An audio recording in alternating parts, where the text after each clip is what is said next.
Doraemon का ये episode कुछ दिनों पहले ही रिलीज किया गया है और इसे कभी भी हिंदी में डब नहीं किया जाएगा क्योंकि ये बहुत ही खास है। नोबिता के घर में अपने कमरे में नोबिता ने एक बहुत अजीब सा डिवाइस देखा जो घर के बीचों बीच रखा था। वह पास गया, झांकने और देखने लगा। तभी उसकी उत्सुकता जाग उठी। जैसे ही उसने उस डिवाइस को छूने की कोशिश की, उसे अचानक याद आया कि उसे दूसरों की चीजों को नहीं छूना चाहिए। ठीक उसी वक्त डोरेमोन कहीं से अचानक प्रकट हुआ। डोरेमोन ने सोचा कि नोबिता उसकी चीजों से छेड़छाड़ कर रहा है और बिना किसी रहम के उसे डांट दिया। नोबिता ने अपना गुस्सा दबाने की कोशिश की, लेकिन जैसे ही डोरेमोन बाहर गया, नोबिता फट पड़ा। अभी तो मैंने छुआ भी नहीं और बिना वजह डांट दिया गया, उसने सोचा। इस बार उसने फैसला किया कि वह डोरेमोन को दिखाएगा कि दूसरों की चीजें कैसे तोड़ी जाती हैं। नोबिता ने मशीन के बटन दबाने शुरू किए, लेकिन कुछ नहीं हुआ। गुस्से में उसने मशीन को एक तरफ लात मार दी, लेकिन उसके पैर में इतनी जोर की चोट लगी कि वह दर्द से उछल पड़ा। तभी उसने खिड़की के बाहर एक अजीब घटना देखी। खुशी से चिल्लाते हुए उसने कहा, ये मशीन असल में यूएफओ बुलाने वाली मशीन है। खाली मैदान में नोबिता ने अपने दोस्तों को बताया कि अब उसके पास यूएफओ बुलाने वाली मशीन है, लेकिन किसी ने उसकी बात पर विश्वास नहीं किया। नोबिता ने सबको दिखाने के लिए मशीन के बटन दबाए। जैसे ही मशीन ने सिग्नल भेजा, एक यूएफओ तुरंत आकाश में प्रकट हो गया। यह देखकर हैरान रह गए। घर लौटते वक्त नोबिता बहुत खुश था कि वह अब ऐसी चीजें नियंत्रित कर सकता है जो उसने केवल टीवी या अखबार में देखी थी। घर पर जब वह कॉमिक्स पढ़ने से ऊब गया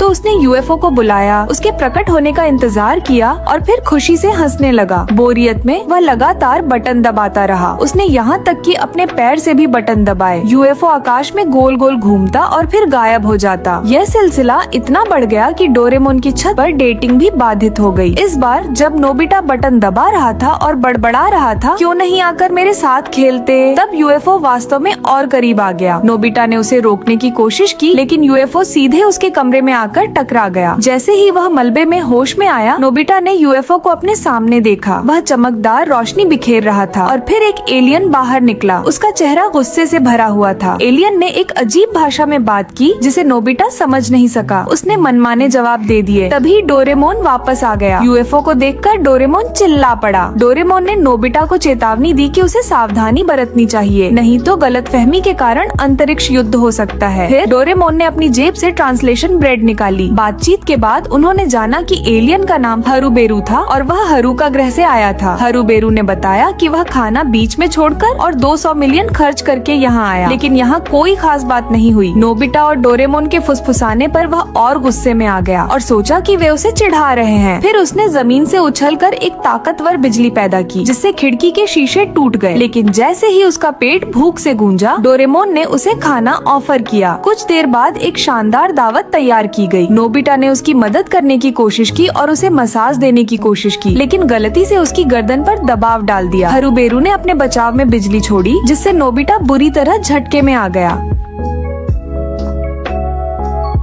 लेकिन डोरेमोन ने उसे रोक दिया। फिर उन्होंने उसे सोडा दिया। सोडा पीने के बाद हरूबेरू खुश हो गया और माहौल हल्का हो गया। फिर नोबिता ने हरूबेरू को रंगीन कंचों का एक डिब्बा उपहार में दिया, जिससे हरूबेरू भावुक हो गया। उसने इसे एक अनमोल दोस्ती का प्रतीक मान लिया। आखिरकार हरूबेरू यूएफओ में बैठकर खुशी खुशी चला गया। नोबिता और डोरेमोन ने राहत की सांस ली कि पृथ्वी अब सुरक्षित है।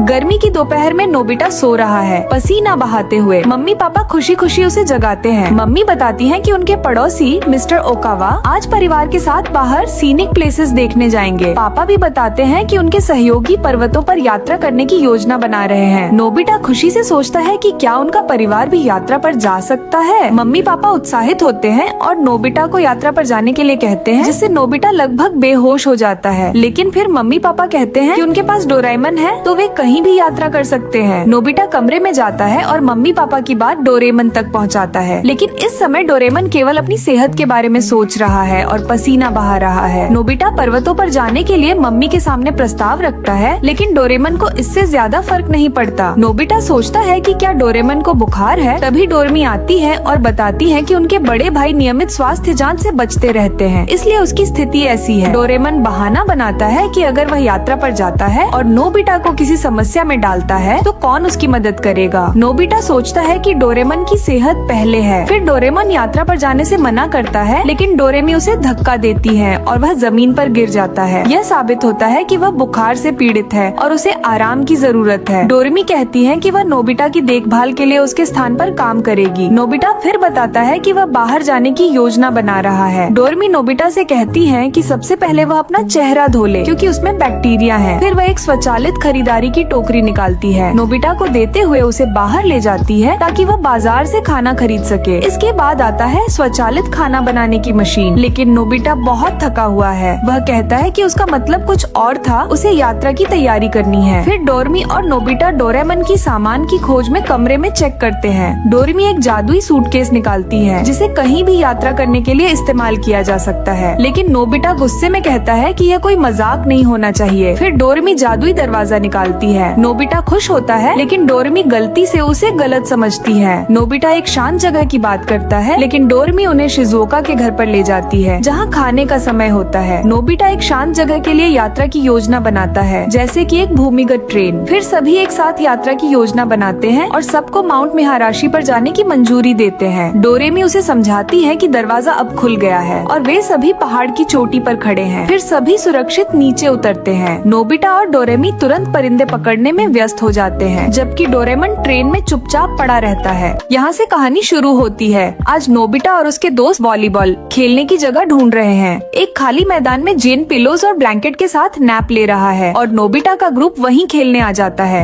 सबसे पहले सुनियो बॉल सर्व करता है, लेकिन नोबिता उसे कैच नहीं कर पाता और बॉल जेन के फेस पर लगती है। इससे जेन की नींद खराब हो जाती है और वो गुस्से में उठकर डिक्लेयर करता है कि अगर कोई दोबारा यहाँ आया तो वो उन्हें पंच करेगा। नोबिता का ग्रुप मजबूरी में दूसरी जगह ढूंढने निकल पड़ता है, लेकिन हर जगह पहले से ही लोग भरे होते हैं। हारकर सब अपने अपने घर लौट जाते हैं। नोबिता उदास होकर अकेले बेड पर लेट जाता है। डोरेमन उसे डांटते हुए पूछता है कि वो हमेशा इतना लेजी क्यों रहता है। नोबिता उसे बताता है कि कैसे जेन ने उन्हें बुली किया। यह सुनकर डोरेमन कहता है कि वो उनके लिए एक बेहतर प्लेग्राउंड बनाएगा। वह एक गैजेट निकालता है जिसका नाम अंडरग्राउंड डाइव स्प्रे है। इसे बॉडी पर स्प्रे करने से जमीन के नीचे स्विम करना पॉसिबल हो जाता है। डोरेमन पहले नोबिता पर स्प्रे करता है और उसे एक्सपीरियंस करने देता है, फिर खुद भी स्प्रे करता है और उसके साथ अंडरग्राउंड चला जाता है। जमीन के नीचे स्विम करना पानी में स्विम करने से काफी आसान लगता है। वे ऊपर देखते हैं तो सरफेस पर हो रही सारी चीजें क्लियर दिख रही होती हैं। नोबिता अपनी माँ को लॉन्ड्री हैंग करते हुए देखता है और उसे डराने के लिए सरफेस पर आता है, लेकिन माँ उसे स्टिक से मार देती है। डोरेमन उसे स्कोल्ड करता है कि वो ऐसी स्टुपिडिटी क्यों करता है। इसके बाद वे अंडरग्राउंड स्विम करते हुए शिजुका और सुनियो के घर की तरफ जाते हैं ताकि उन्हें भी साथ खेलने बुला सके। डोरेमन नोबिता को कॉशन देता है कि नीचे बहुत सारे ऑब्स्टेकल्स हैं, इसलिए उसे केयरफुल रहना होगा। लेकिन कुछ सेकंड्स बाद ही नोबिता एक पाइप से टकरा जाता है और डोरेमन भी उसी से टकरा जाता है। फिर भी वे अंडरग्राउंड के ब्यूटीफुल व्यूज देखकर एंजॉय करते हैं। जब वे वेजिटेबल गार्डन के पास से गुजर रहे होते हैं तो कुछ अचानक उनकी तरफ आता है। डोरेमन माउस समझकर डर जाता है, लेकिन वो सिर्फ एक मोल निकलता है। रिलीव्ड होकर वे शिजुका तक पहुंचते हैं। नोबिता और डोरेमन बिना वार्निंग के शिजुका पर स्प्रे कर देते हैं, जिससे वो डर जाती है। फिर वे शिजुका को अंडरग्राउंड वर्ल्ड में वेलकम करते हैं और कहते हैं कि यहाँ जितना मर्जी स्विम करो क्योंकि जगह बहुत बड़ी है। इसके बाद वे सुनियो के फिश पॉन्ड पहुँचते हैं, जहाँ वो अकेले बॉल से खेल रहा होता है, लेकिन उसकी माँ उसे गार्डन में बॉल से खेलने के लिए डांटती है और उसे बॉल लेकर घर के अंदर जाने को कहती है। उसी समय नोबिता सरफेस से सिर बाहर निकालता है और सुनियो को डरा देता है। बाद में नोबिता उसे भी स्प्रे करता है